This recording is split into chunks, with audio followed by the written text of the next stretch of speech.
All right. Hello. Good evening and welcome, everyone. How we doing? And welcome to The Truth Behind the Truth. Another Tuesday evening with you. I trust everybody has had a great day today. I'm going to let my husband and my husband take over for a minute, start chatting while I invite some more of you that should have been on with us at the same time we came on. Don't talk. You got it. Well, no, I can't do this and talk at the same time. No, go. You got it. How you doing, everybody? So a lot of changes going on, guys. You know, in the ranks of the system in terms of I guess political. Well, let's start with the political front real fast. Here in LA and I'm in a few other states across the nation, it's that day. It's called voting day. Yes, it is. You know, we complain, we fuss, about the lack of progress that this nation is going through at the particular moment.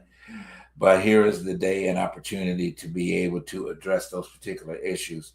You know, was it a year ago that we did a full show? We on election night, we did a live show. Yeah. And tried to, coach you guys in the right way, had a lot of turnout and viewership, but somehow Kamala didn't win. How did that happen? It's interesting. It's very interesting. People just didn't get out. The voting was just not there. And to be honest with you, we did what we had to do. We voted. I know I voted, and I know I voted for not this person, but I voted for I wanted something different for the country. But those who set out or those who thought otherwise didn't want anything different. So we're now having to deal with what we're dealing with right now. Right. And a chaotic mess. So some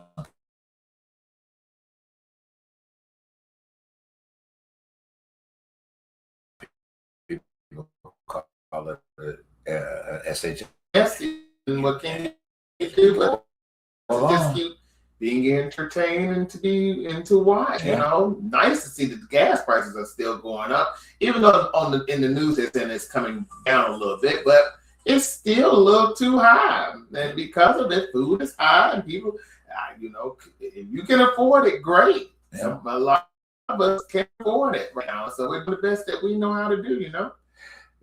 Yeah, this is automatically true. I mean, in terms of the situation, keep in mind, this is not a complaint session. It is a complaint session because I don't mind complaining. I voted.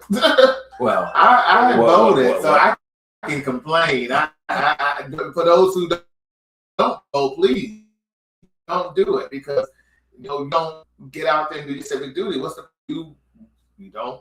So you don't get out there and do what you need to do. This is what happens. Yeah. Somebody votes in your stead. That's what I say. If you don't vote, somebody will vote for you. Yeah. And the vote and you won't be counted. Okay. Just at the end of the day, you won't be counted. Bro. But we should be lucky to live in a country where the people still have the voice and still can use their voices and use their vote as their voices to make change.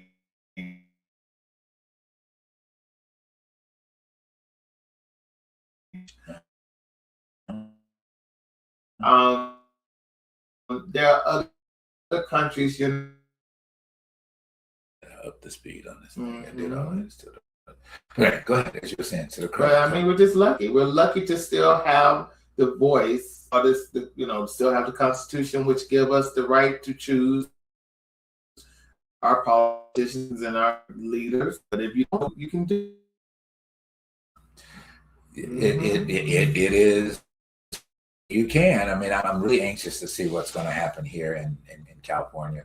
Throughout they're debating this, trying to get a Democrat and a Republican to be going heads up during the, if nobody can win the governor's race today anyway, but in the mayor race. But not much of that as a whole, but it's more in the governor's race that they're trying to, get it was a Democratic versus a Republican, and then get that heated battle for the next 6 months, before the general. I'm not worried about the governor's race, but I am worried about the mayor race, because we are here in Los Angeles, and people are pushing for Spencer Pratt, whatever you want to call that. Well, and this is what get me. He is independent, which he's a Republican platform. Yeah, he's independent, going on a Republican platform. That's weird. He is weird. He's always been weird, but we suffer amnesia in this country. Even with him, I had said that I wanted to say a couple of things about him, in and of himself. I really don't understand, especially those of you that are in the process of, if you're seeing this or seeing it late, well, it'll be too late at that point. But have been in the booth and voted for that man. I don't even know where your heads are. I really don't. I said, because the thing about it is that this guy has no substance to the office of politicism. Okay, you're running for an office on a feeling. Okay, the feeling that you have is that you don't like, in terms of the fire and what happened. And I'm not saying that you should like it. I mean, at the end of the day, there is a point where it realistically did not feel cool. I mean, I'm not making it, making light of it, that it should have felt cool. But you're going to blame the mayor, okay? And I said this, maybe on previous show, just even in general conversation. So you're going to blame the mayor, okay, for what happened in the Palisades and whatever the case may be. So what you expected her to do was to get on the back of a fire truck and hold a hose at your house in particular. That, to me, that alone is so selfish. You know what I mean? That Trump-esque. Huh? Very Trump-esque. Trump ass. Very Trump-esque. That alone, for that type of mentality, is just crazy to me. Well, I lost my home, and then I feel like now that since I lost my home, that I've got to be a mayor. I can do it better than she can. Really? Yeah. Okay. Yeah. Dude, I mean, no, at the end of the day. And then what if everybody else in the Palisades felt the exactly the same way? How many people will be running for the mayor? Is that out of the 16,000 homes that were lost? Well, you gotta give him credit. At least he's angry enough to angry about what? Run for something, I suppose. I mean, to be honest with you, he's angry enough to want to do something. But I wish, his anger was legit, because it's coming from a very selfish place. Then on top of that, he has no policy to run on. He's not running on anything concrete. Any policies. Well, he does. He doesn't have any policy on this thing. He wants to get rid of the homeless, but he doesn't have. Thank you for bringing that up. But go ahead. He doesn't have a plan, nor does he have any type of concrete idea of how to rid this city of the homeless. All he is saying is, "I just want to get rid of the homeless," but there is no plan. There's no plan to anything. It's just he's gonna get rid of the homeless. He's just gonna have all of this. I'm gonna do, but there is no set plan. So the saddest thing about this situation is you're gonna have a bunch of dodo heads that are gonna vote for a guy who never has had the experience. Probably in their minds is a great idea. Probably need somebody with no experience. But at least if the person never had experience, at least he could have a plan. At least to know what he's doing. He doesn't know what he's doing. How are you going to go and say you're going to run government and you don't understand government? Yeah. Well, probably thinks he's no. Don't go there. Don't go there. I'm about to say probably he thought he was. I think he thinks he's Trump, not Barack Obama. I would never put Barack Obama in the same category. My leg is really bothering me right now. But anyway, I don't get the asinine philosophy that someone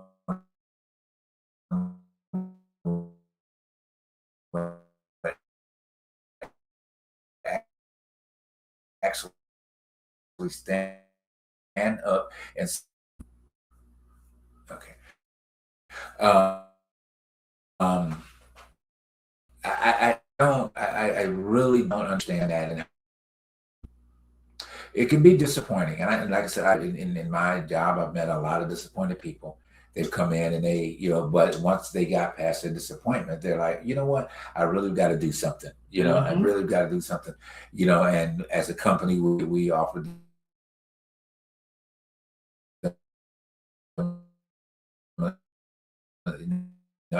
extra savings toward whatever they were purchasing.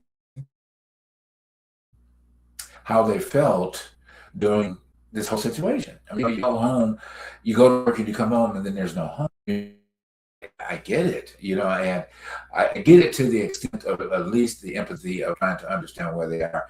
But we have a relative, that in Altadena that lost the same situation. Well, she went out there trying to run for mayor of Altadena because of what happened.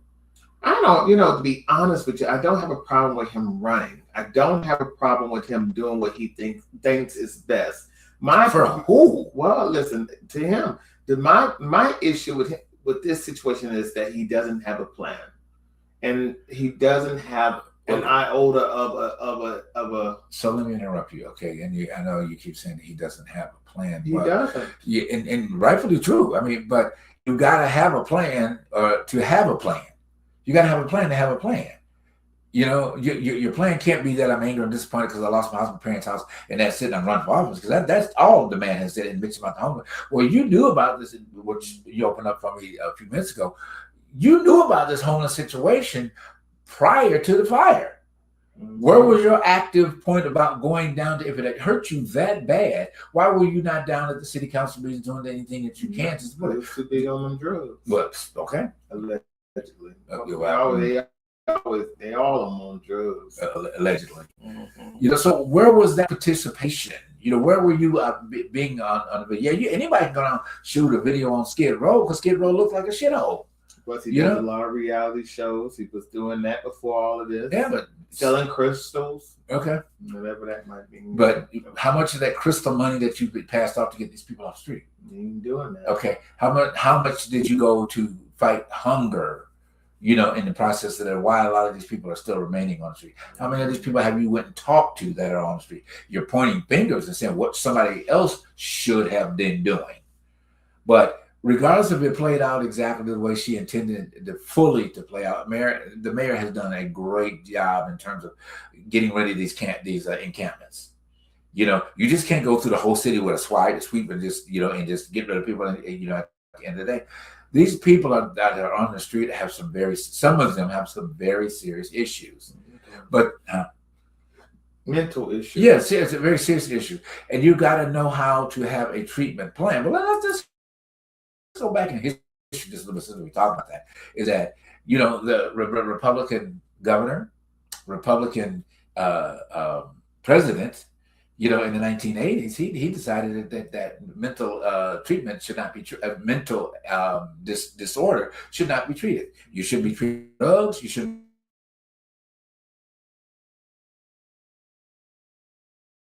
be treated for mental disorder. He decided that we needed to close up all of the mental hospitals. People out on the street. Okay. That didn't just stop the ones that were in the 80s that are coming along. So now we're at a position where because of what one person did, there's no place for these people to be.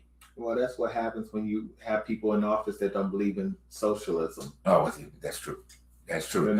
That's what socialism do. Socialism will house people and put them into organizations where they could be that are treated. Mm-hmm. And to be honest with you, that is the reason why you have things like this happening. This is why when you work in retail, you're going to have people in your face who have a mental illness or a drug situation where they're not being treated. You've done that and I've done it, but go ahead. Mm-hmm. But that is the case. The case is that the American people have been miseducated on socialism. They've been miseducated on a lot of stuff, not only socialism but affordability, and on top of that, unions. Right. Absolutely. You know, you got to have somebody that's going to stand for you. If you think you can stand on your own, well, you know what? That's great for you. But once you all right, once you shy stuff it all, right, and people need protection because we have a lot of greedy people right now as we speak right, who are running the roost, and people are not trying to see for what it really is. Right, is that it's corruption that is starting. It's been starting, right, but it's just the fact that now it's so blatantly in your face. To the fact that it's so laughable for people to not see it for what it is, and I'm seeing it all for what it really is. Well, you know, the and you said a lot there in the process of all that. One of the major things that, and I just go prior to Karen was awarded over $65 million to start addressing the homeless situation under the former administration, Eric Garcetti. Okay, Eric Garcetti was the mayor. Every time he turned around, he did great photo ops. He made sure that he looked good on camera, you know, and all of the things that were involved in that aspect of stuff. However, the homeless party, you know what he did with the homeless people? He took money and did this major unnecessary investment into tents, and he passed tents for people to continue to live on the street. What did it cost? $25,000 to buy tents for all of the people and hand them out? You know, that's just a speculatory number, and took the majority of the money and invested in a development downtown LA so that he could benefit from it. And to show you guys that we're not biased, guess who gave him a promotion to be ambassador to India? Just guess. It wasn't even Trump. It was Biden. And I still roll my eyes to that because at the end of the day, he must have gave Biden a whole lot of money for him to have. What money? He had no money. Well, he probably did have something. Because how did he get that promotion? He must have kissed all their asses. And well, that's probably what. And Brown knows his way to being ambassador. You know, my thing is that is the situation where I lose it with the Democratic Party as well as the Republican Party, because both of these parties are now becoming ridiculous. But the saddest thing about, I'm not really shocked by the Republican Party because I know they have never been for the working man, nor do they care about the working man. It's all about them, the pseudo-American dream. Right. And that American dream is to be successful. But in order to be successful, you have to know people. You have to learn. You have to have a goal, but then the goal has to be met. On top of that, it's just based on pure luck. Right. And you can take it to what it really, you know, for what it is. But the Democratic Party, I'm always kind of like, you know, y'all are so missing the message and missing the mark. I understand they are the only party that I know that is for the people, but sometimes their policies, when it boils down to trying to help, it gets lost and muddled through dumb stuff. Yeah.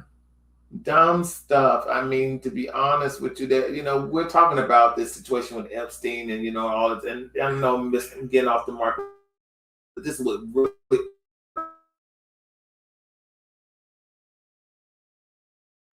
hurts me right now. Before Trump, it should have been Biden on this Epstein situation, and probably we would have gotten to the truth, and probably have been dealing or have now having to deal with this fool that's now running the roost. If they would have taken out the time and stopped worrying about what Michael Jackson was doing, instead of worrying about this worldwide financier who was teaching the rich how to cheat the tax codes. This man, Epstein, If they would have been so worried and busy in investigating this man, we would have gotten to the truth about Trump and his cronies. But no, now we're dealing with Epstein. Now that Trump is now president. And you know what? We might not ever come to the truth, because that's where I feel sometimes the Democrats have always struck the ball. They have missed the mark. And they missed the mark with that. We wouldn't have had this fool as the president if they would have jumped on that bandwagon when Biden was in office. But let's say, you know what is what it is. Hey, people gonna have to find out for themselves that, do we need a two-party system? I don't think we need a two-party system. I think we need to go above two parties. I honestly think we need to be more of a that will put us more of a communist perspective. Well, you know what? We got to do something. We got to make change, because I can't depend on a two-party system to help me out. I think we have to rock the boat. I think things, and then on top of the rocking the boat, I think we need to put terms on these people. Yeah, we got to put terms on these politicians. I'm sorry.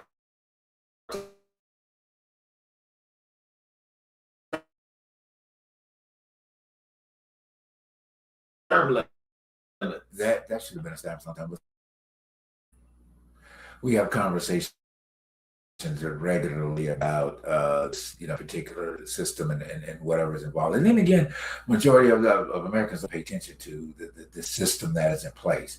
And I have family members, and you have family members that I'm just appalled at the idea that they don't even know what's going on in their world or the state that they live in. But back to the party system, it's a broken system.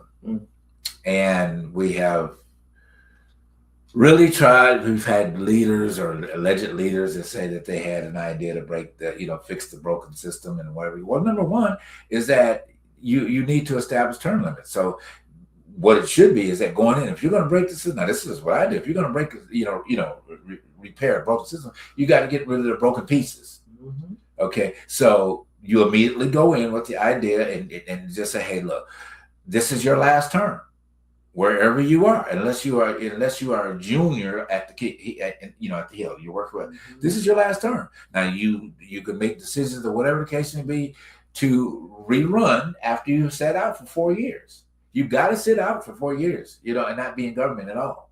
Okay, mm-hmm. You can rerun. At that particular point in time, once you run, you cannot serve no more than 2 terms. Then you're done. Now, if you serve 2 terms, you get through it, guess what? You got to set out for 8 before you can come back. All right? Because this whole idea of it doesn't pave way to the brilliant people that are out there that are trying so hard, like the Congress senator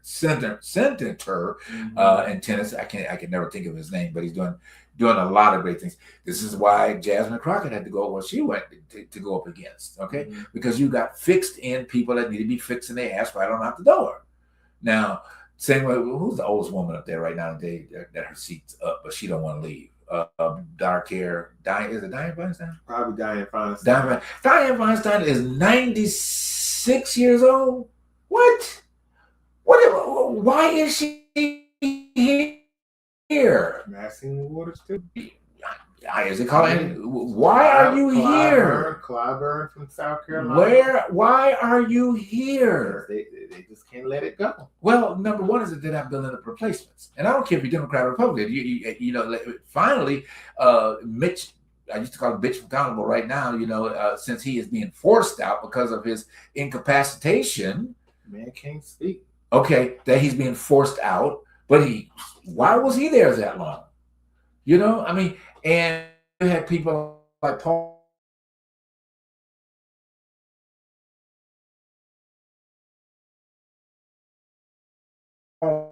Ryan that said, you know what? He got to be Speaker of the House. In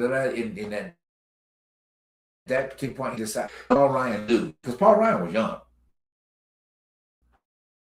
Okay, he's still out there somewhere, but somebody knew, earlier on that he knew. I think Jasmine, since we're not talking to, he'll be great as an activist. Yeah, but I kind of, the activism. She'd be great as an activist. I think she would be great. She has a voice of activism, on the but streets. right, but we need somebody to get shit done. And well, Martin Luther King did that, and he wasn't a politician. No, but he demanded the attention of the president and presidents, and his goal was to have meetings with the presidents, and that was between Kennedy. Well, I mean, before Kennedy and then Johnson, to get things done, and he took the initiative and the fortitude to push his way all the way to the Oval Office. Now they could have said they didn't have to let him in the Oval Office, but they didn't want that kind of that stain raining, upon them. Whoever Johnson was the president at that time. We don't have anybody that press in that far.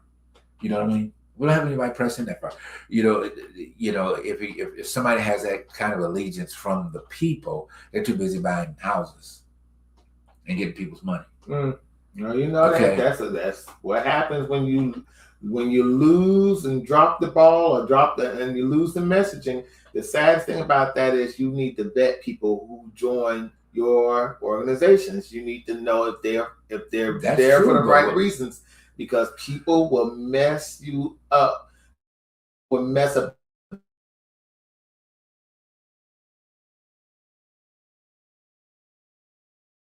your organizations. They will mess up things. The organizer was a messy one. Yeah, she wasn't too bright on that. Okay, and where is it now? Where is it now? Well, we all know where it is, but they could have did while they were still up and going. And we're talking about Black Lives Matter. They could have been starting at this point building politicians, building up a class on voting registration. Yeah. What the civil rights movement was doing was not just marching all day and singing all day. They were teaching the youth. They were teaching a new generation of politicians. Right. People were learning that they, without the vote, they didn't have any protections. Right.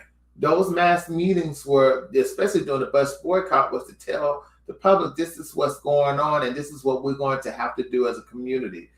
But we don't have that. Even with social media is not doing the trick. As people want to say, well, we could get together through social media. No, you cannot, because there's always discourse in social media. You got people in the comment section that don't want to get aligned. And then on top of that, why would you see? That was the thing about what made the civil rights movement legit. We didn't leave the back door open for everybody to know what the heck we were doing within the community. People were throwing out leaflets and passing the messages and saying, this is what we're going to have to do. We're having a meeting at such and such place, church, whatever. Y'all need to come because we need to be, as a community, know what we're going to have to do to get over this situation. But now the back door is open, and now you got people talking all over the place, messaging all over the place. It's just not going to work. Social media is not working. It's not going to work. Right, just people, but unfortunately, we've got a generation of people that live by that device, and it will be the device that will the device to keep a major divide, because you put something out there on it, it's the first thing unbelievable, and not even knowing the truth behind the truth. We all do our bidding on social media, but bidding with a purpose, bidding it to be a gossiper on a higher level. What is that? Well, rage bait that's the biggest thing on social media. You can harass or these films of people getting shot, and you got police choking people out, and my phone is right here. But then the phone is enough to show the situation. But then what are you going to do to prepare the situation where it won't happen again? Are you going to get out there and vote for the judge and the sheriff? Or are you just going to sit back and have your phone out when the ass is getting shot up? What are you going to do? How about just curbing the behavior? Oh, please forget about that. The behavior is what starts it. You got not even what you're saying on the police, but you got folks that just want to, because somebody cut in line at Walmart, you feel like that's the deserved point to be having a fight. Or somebody got your food wrong, and whatever, you throwing the food at the worker behind the counter, or you're destroying their cash register because you upset because your fries were cold. What is mentality?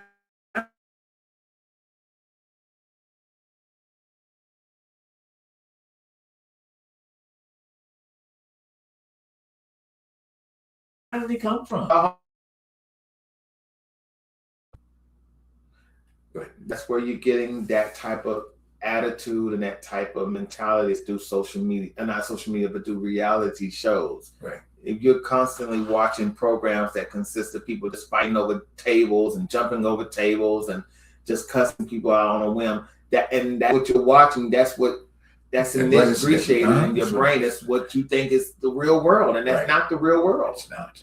It certainly is not, But, and then we make excuses for it, just like we make, I stay on that bandwagon all the time about the distasteful hip hop music and what it's done. But to me, it all parallels.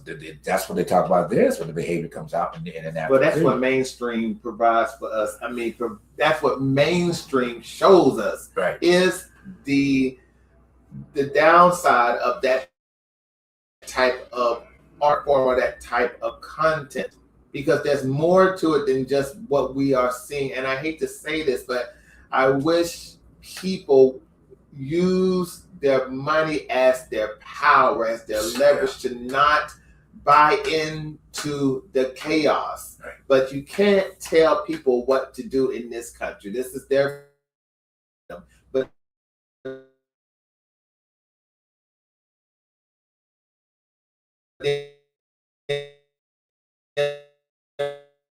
on top of that, you'll go.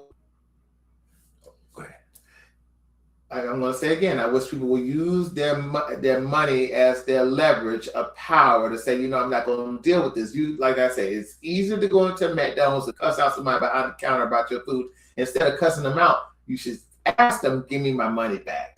I'll take my money somewhere else where my food would be a whole lot better. And on top of that, the customer service would be better. There's no sense to be cussing people out when your money is your power. Right. You have worked how many hours during the day? 8 hours, and you have accumulated 40 hours in your job. You should be able to say, this is my power. The money that I make is my power. I should withhold my power from people who are not going to treat me right. If I'm being followed around in the store, why should I cuss up a store? I'll take my money somewhere else where I will not feel like I'm being followed or accosted in a store where I'm using my power to keep this business going. Right. I never quite could understand where people forget that your money is your power, because the bus, this is going to be a history lesson. The bus boycott was won because Black people bankrupted Montgomery's public transportation system. Right. They realized that their money was their power, but the fact that they had to stand in the back of the bus, be so cramped up in the back, when the whites had to find a seat, they had to either get off the bus or go as far back so that they realized my money is my power. Right. I'm not going to support this, nor will I keep this going. So I'm going to do what I think is best, and I'm going to keep my tail up off this bus to preserve my humanity, to preserve my integrity as a person. That's what people and most Americans don't understand. Your money is your power. Well, it goes back to what you're saying. It's not taught in the home. The foundation is not taught in the home. But Megan Stein gets taught in the home. I'm just gonna go there. Oh well, that's that behavior gets taught in the home. I mean, and I'll just say this for the record, and we're going to go on.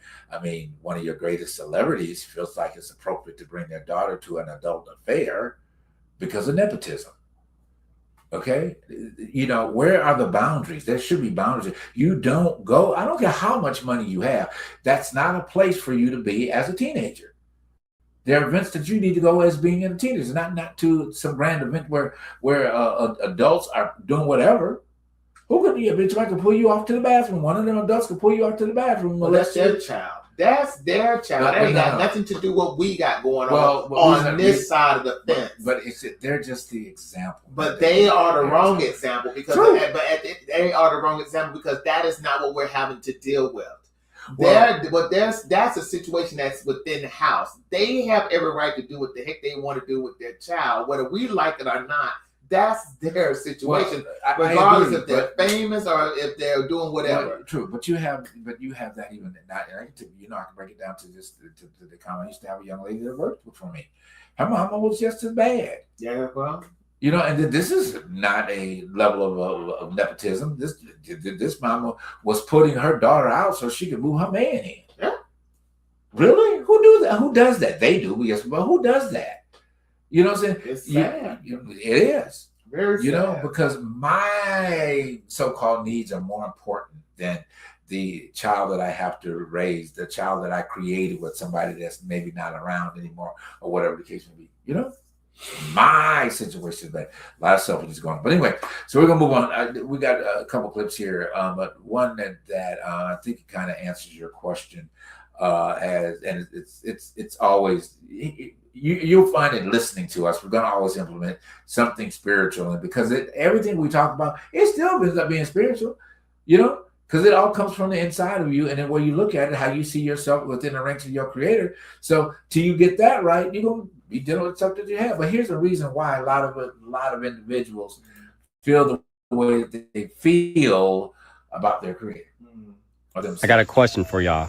How did enslaved people and slave owners pray to the same God and end up on opposite sides of justice? Whose prayers were really being answered? Because when you study history and theology, it reveals the uncomfortable truth. You see, religion wasn't just about faith. It was also about power. During slavery, Christianity was used to control, but it also was reshaped by the enslaved people into something deeper, something that gave them hope, resistance, and identity. And if you look at history and power, it doesn't just disappear, it evolved. After the fall of Rome, its influence didn't vanish.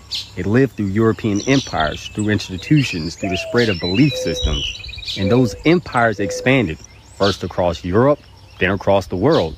And they didn't just take land, they shaped the minds. They spread religion, not just as faith, but as structure and control. And in that process, many indigenous ways of connecting to the divine through nature, ancestors, and community were labeled as primitive or even demonic. This was all because they didn't fit the belief system that was being imposed. So now we have generations of people taught to look outside themselves for power instead of recognizing the power that's always been within them. And maybe that's the real question. What happens when people start reconnecting with themselves, their histories, their ancestors? Because if connecting with your ancestors wasn't so powerful, why were those connections erased? Why were their languages taken, their names changed, their practices called evil? What were they trying to keep you from remembering? Because if you knew where you came from, would you still believe you were powerless? Or would you realize you came from people who resisted, who survived? People who chose dignity even when it cost them everything. In the famous words of Killmonger, bury me in the ocean with my ancestors that jumped from the ship, because even they knew death was better than bondage. So I ask you again, what happens when we remember?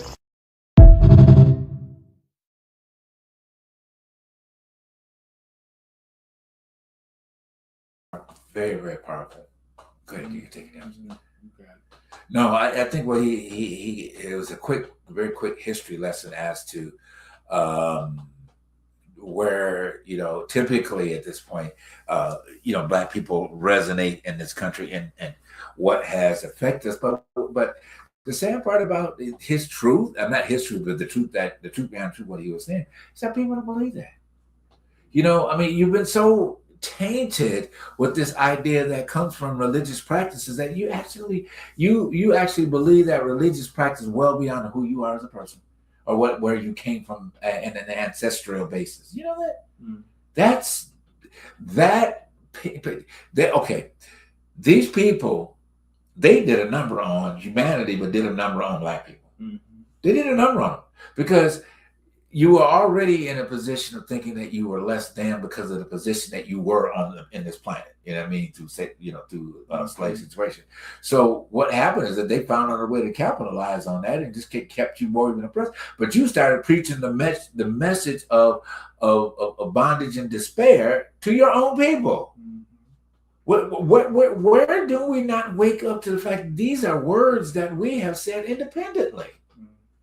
We have told people in our own sectors, and the point that you already bring about being on code, we have never told anybody to be on code. At one point, maybe there was a little bit of it, You know what I'm saying? Mm.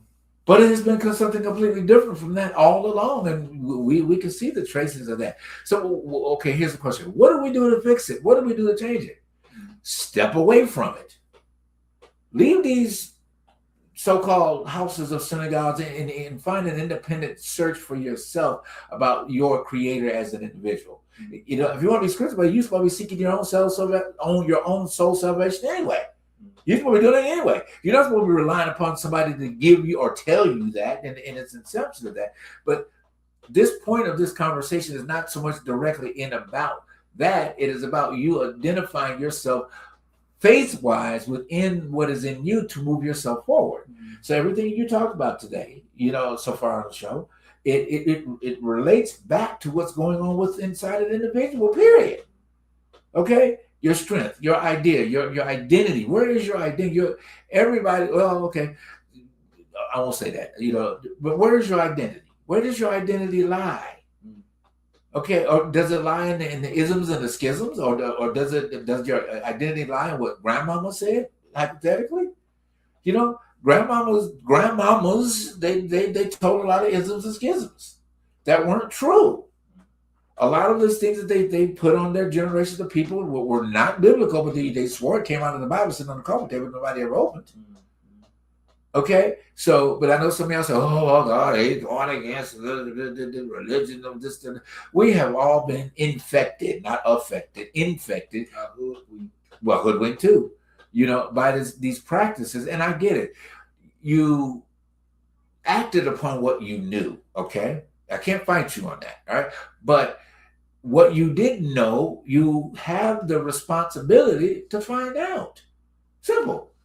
I just wish us as a community, well, us as Black folks, would get up off our knees and not stay on our knees so damn long that we're too tired to get up to go do something.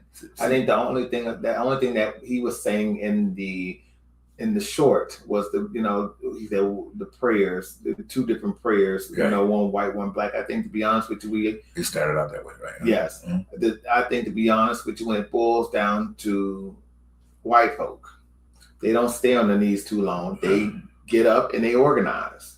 It's not even that long. They pray for a few and then they just get up and start organizing. We prayed for too damn long, and we prayed too long. We sang too long, and I don't have a problem with that. I don't have a problem with that. I do. If that's what you think is best for you, fine, go do you. But sometimes the message is too damn long to do something that needs to be done, and you're not saving people, you're hindering people. You're hindering them from trying to better their situation.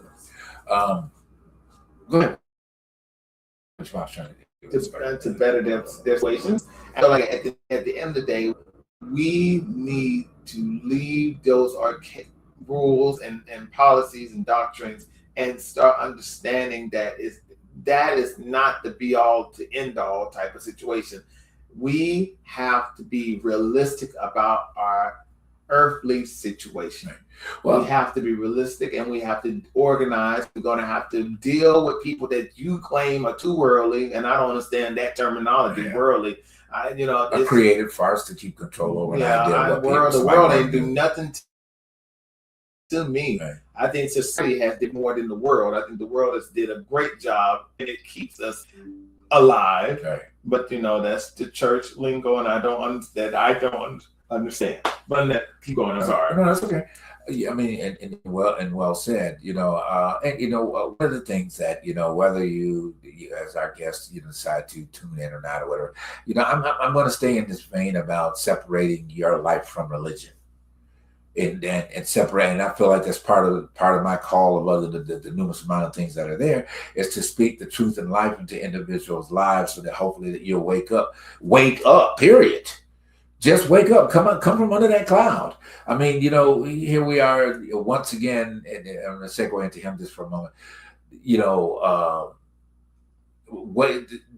planet, and I'm saying the planet included in this, is reinsurging itself, okay, by the love and the light of one man. Okay. And if you don't know who I'm referring to, is Michael Jackson. Okay. The light and the love of one man. One man. You know what I'm talking about? One single man has impacted the entire planet.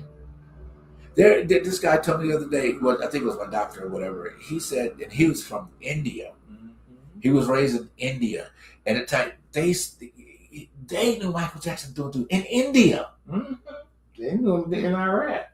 You know what I'm saying? And to the limited space that America puts things in, and what they did to this man, they really just tried their best to destroy. I think maybe as an archangel that came to show love to humanity, because they left us with mediocrity. Well, they left it. I mean, they killed off all our great talents. The media has killed off all of our great talents and left us with mediocrity all of the time. All the time. We have mediocrity all over the place. I mean, you sometimes you think about people like Charlie Chaplin, Paul Robeson. You think about people like Billie Holiday. You think about people like Judy Garland. You think about people like Bob Fosse. You think about and not only Sammy Davis Jr. You think about great people like Gandhi, Martin Luther King. You think about people like Malcolm X. You think about people like James Baldwin and Eleanor Roosevelt. All of these great minds, the media has destroyed. They always destroying people when they're here, but when time they leave this earth, oh, how great they were, and how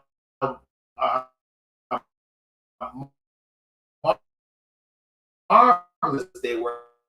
But now with the mediocrity of people who are now seem to be on the echelon, Drake and Drake, Trump, and all of these people who we deemed as powerful. They are not powerful. The only thing that's powerful is their ego, because all that shit would be gone. And I'm not trying to be funny, but the fact is that ego would make people look powerful, but without that, they are just miserable, awful. But that is the issue that I have with the media, is that they always tear down people like Michael Jackson. People who want a better place for people. And that right there is very telling, because you see what we're seeing now, and they have no words for the corruption that is going on right now. We have a man who is suing the IRS. Now he has settled with them, that they have deemed him, his family, any type of accountability or any type of harassment on their part. How does that look for everybody else who has to deal with trying to pay their taxes? Right. No, I know. I mean, but how does that make? That's a question for you guys. Whether you answer it or not, how do you feel justified in the level of thinking that this is okay for this person, this man, and in your suffering? I don't understand it. How do you feel like this is okay? Just for the fact that this fool sued the IRS for tax information that he should have given out anyway, whether it was leaked or not. Because every person that is in that office shows their taxes. Why couldn't you show your taxes? Because it was fraudulent shit that was going on. And Barbara Wawa tried to tell you years ago, because she said it to his face. I went to your banker. Wow. And they're telling me that you don't have any money in your bank accounts. You have fraudulent. She said this. And it's so sad that you don't have a journalist like Barbara Wawa right now sticking it to them. They're too scared. They're so freaking scared. The American journalism and the American media are now punks. But you know what? They're no different from the American populace. They're punks too to the powerful. We cow our heads down because I don't want to mess with the job creators. The job creators, and that's that irks irks me sometimes. It's like, y'all, we have the power of numbers and numbers, but you have given your power away to this small demographic of our population that seems to, you want to believe, run every damn thing, your water, your air. Bill Gates, he's doing all of this stuff. But when did Bill Gates have all this freaking power? Every time I hear some type of conspiracy about Bill Gates, I be want to punch somebody in their face. Because you have allowed this man, you have given this man so much power to claim that he is polluting the air. How could you have given this man this much power? Because you don't believe that you have the individual power yourself, when you say things like that, and it's allegedly. But my point is that I have family members that don't even pay attention to anything. I do, and it troubles me. I had to bring to them about the educational factor of what's going on in their own state legislatively. And then you're not paying attention. Well, you're I gotta go to work and I don't have time to be listening to that. Oh, okay. That's how we're gonna do that one this week? Okay, fine. But anyway, we're gonna go on. We're not gonna point fingers any further. We're gonna just take a couple minutes before we wrap it up tonight. Listen to our motivational speaker. I can't think of his name, but he's a really, really, really good motivational speaker. We don't want necessarily to promote people if they're not promoting us, process. But they know we're out there, and but a lot of these people don't have these kind of platforms like we have. They have snippets of, different things that they put out there. So to give a directional piece in it. But anyway, listen to what he is, and it's going to be the last two videos. I think it'll be right in line to where we are right now in terms of our conversation. This is a question I get asked a lot. How do I stop chasing so I can attract? Okay, we'll make it simple. Why don't you just be what it is that you were hoping to experience? We'll get rid of the whole woo-woo side of it, the mystical side of it. How about this? I'm called a human being.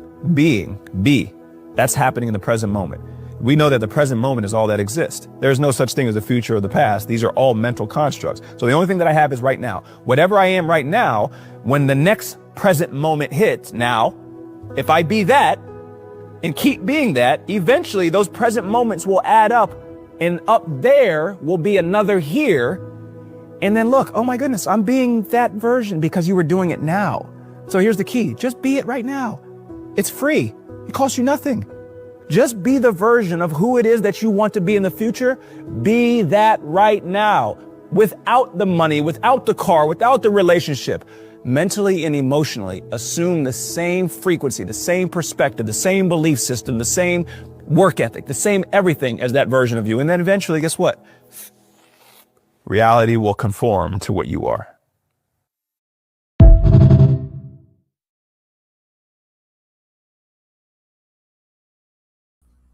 So true. I can't argue with that. It's just what we've been kind of elaborating on, this evening, is just finding your place to be. And I know that, a lot of people have had and have a lot of different struggles, to find out, to understand their own purpose of be. But it's just that it really is just as simple, but yet complex as the word itself, be. That means that all of your existence, all of your thought pattern, everything that is to come, that has to pass to the left or to the right, up or down, it's just be. And you can't take be to tomorrow. You can't take be to the, previous, all you can be is right now, but hopefully that you'll be one that grabs what was in yesterday that will formulate and give your be a more solid foundation. Just be. Okay, here's the next one. We have to understand how our mind actually works. Your mind is looking for patterns and your mind is looking for familiarity. Okay, so this is why most of us struggle with uncertainty. It's not uncertainty, because here's the reality of it. Ain't nothing certain. The only thing that's for certain is uncertainty. You can't tell me what you're going to eat here in 3 days for dinner.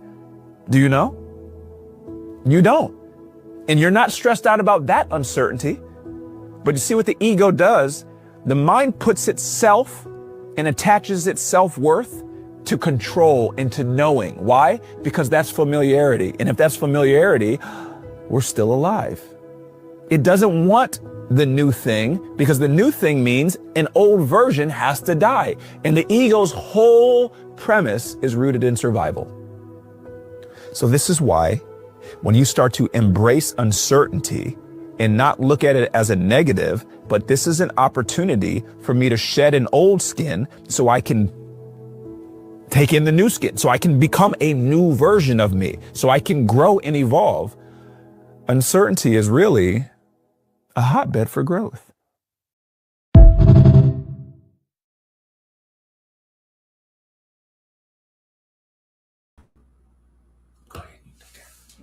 So true statement.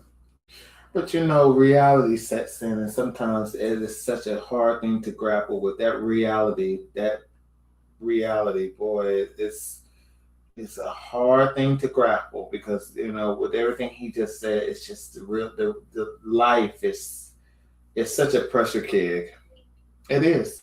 And you know, honestly, you know, it's just, you just got to have a firm foundation to stand on to have that type of muscle of the mind. Well, what he's also saying is that you have to start creating that. You have to start creating that. You start creating your stability of that area of your mind. You start creating the where you see the imbalance. You start creating balance in that area, and once you start the foundation, then that foundation gets stronger. But even as a stronger foundation, you still have to keep building on that foundation, because at some point, you know, there's a way. It depends on where it's built. You know, there's a wave. There's the elements that come against that foundation. And if it's built on stilts or whatever, you know, the ground, or you know, or cement or whatever, and even those that, you know, build foundations on basements, you still have to maintain that foundation, because at some point there's a crack. It's going to come in the cement. Well, there you go. Okay, and then you got to figure out a way to patch that crack so it doesn't continue, so that your house doesn't fall or sink. You know, and you know, then there's these not alleged, but these stories of people that have purchased homes that are on sinkholes. You know what I'm saying? That person went in for stability, you know, stability of their home, but it ended up being on a sinkhole. But they've got to dig into that mindset and how to deal with it, that situation. They'll probably have to sell their property. It probably has to come on a major expense, because there's no way you can rebuild it under a home over a sinkhole. Well, there are ways now that it can come, but you might as well build a new home rather than paying for it, to keep your house from sinking in a sinkhole, because you know what it costs to do that. So the cost almost weighs out more so to build yourself another house in another place. You know, I was listening to something where we've done that. We don't. When I was growing up, you used to hear about these big fears of different things, about quicksand and all this other type of stuff, and you know, it was out there because a lot of these shows mention about, you know, quicksand and you know, all these other type of things. But nowadays, you don't mention about that. You know, and it becomes a very hidden situation, because it made you think, you know, am I stepping on the right place? Is my foot being, and I'm out, you know, and maybe in the yard or outside back, and you know, it's more dirt, or just if you were digging up a garden or something like that, you know, the turned over soil. But in your mind, you would think, well, maybe this is quicksand.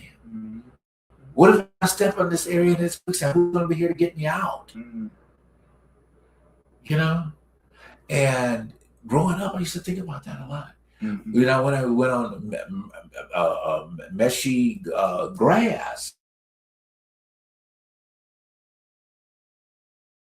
an area that was just appeared to be great, but you step on it and you start sinking in, and then you wonder, is this quicksand? You know, but in your mind, you know, you see it's quicksand, but then you wonder, well, if it is, who's going to get me out? But then again, in that moment, you start figuring a way out. You don't allow yourself to go deep down in. You say, oh, you know, there's a tree, or maybe I need to back up. Maybe I need to step to the left. Maybe I need to step to the right. Maybe I need to step forward. But this spot is sinking, and I got to get, you know. But anyway, we're going more. That's a good moment right there. I like that. So we lost, a really great artist today, singing artist. Most of Mr. People Rights. There he is. Today, I mean, he had acquired or had a stroke earlier. I think over the weekend, and so they were, of course, in the mode of sending up confirmation prayers for him, whatever the case may be. But he transitioned. I think it's 75. But I didn't think he was that old. That's not old these days. Trust me. But I just want to say, rest in power. We're gonna miss you. And I mean, those of you that don't understand that level of music that he offered, it really is.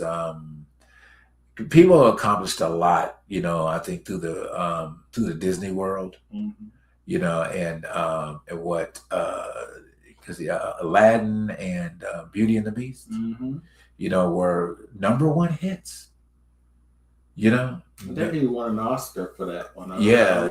Because I think they did win an Oscar for Beauty and the Beast. I'm thinking.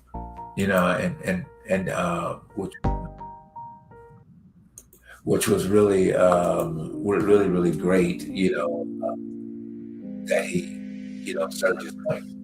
In that aspect of it. But rest well, our brother. Rest well. Everyone doesn't know necessarily the time, that they transition out, but that's well. Then we're going to talk about real quick. I was kind of glad when I saw this today with his album. He's been knighted, by your favorite people. No, he's not my favorite person. You're funny. Who, him? Or you mean King Charles? King Charles knighted him today. Now he is Sir Aegis Album because he's been British all along. But colonized by the British. Yeah. But congratulations to Aegis. It's a step forward. So Sir Aegis Elba. Really glad to see it. And then, guess what, y'all? Today's the second, correct? We have I'm about to say Pride Month. But for somebody, in comparison to, it will, a